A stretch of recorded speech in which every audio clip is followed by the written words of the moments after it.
இப்போ வந்து முதலமைச்சர் மருத்துவ காப்பீட்டு திட்டம் அப்படிங்கிறது நம்ம தமிழ்நாட்டில் இருக்குது. இதில் வந்து பார்த்திங்கன்னா நிறைய பேர்த்துக்கு வந்து நிறையா ஹாஸ்பிட்டல்ஸில் நிறையா மெஜாரிட்டி ஆஃப் த ட்ரீட்மெண்ட் எல்லாமே வந்து மருத்துவ காப்பீட்டு திட்டத்தில் இலவசமாக நம்ம பண்ணிக்கலாம். ஆனால் இதில் நம்ம வர்றவங்க நோயாளிகிட்ட கேட்குறப்ப நிறைய எங்கிட்ட அந்த கார்டு இல்லைங்க, அதை எப்படி அப்ளை பண்ணுறதுங்க அப்படின்னு கேட்குறாங்க. அதுக்காக எப்படி ஈஸியாக வாங்கிக்கலாம், எப்படி ஈஸியாக நம்ம அந்த மருத்துவ காப்பீட்டு திட்ட அட்டையை வாங்குறது 24 ஹவர்ஸில் நம்ம வாங்க முடியும். அதை எப்படி வாங்கிக்கிறதுங்கிறத பற்றி விரிவான காணொலி தான் இது. இப்போ முதல்ல வந்து பார்த்திங்கன்னா அந்த மருத்துவ காப்பீட்டு திட்டம் இந்த மாதிரி ஆரஞ்சு கலர் அட்டை இருக்கும். இதில் வந்து பழைய அட்டை இருக்குது, கலைஞர் காப்பீட்டு திட்டம் ஒரு அட்டை இருக்கும், சிலட்ட முதலமைச்சர் காப்பீட்டு திட்டம் இப்போ புதுசாக வந்த அட்டை இருக்கும். அதில் எந்த அட்டை இருந்ததுனாலும் ஒன்றும் பிரச்சனை கிடையாது. பட் சில நேரங்கள் வந்து அந்த பழைய அட்டைகளே சில நேரங்கள் என்ரோல்மெண்ட் வந்து சில நேரம் ரெஜிஸ்டரே ஆகாமையும் கூட இருக்கும்.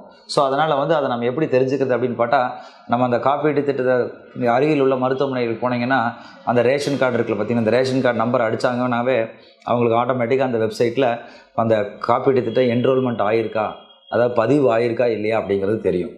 சிலர்கிட்ட அட்டையே இல்லைன்னு வச்சுக்கங்களேன், சிலருக்கு வந்து என்ரோல்மெண்ட் ஆகிருக்கும், அட்டை அவங்களுக்கு கிடைக்காம இருந்திருக்கும்.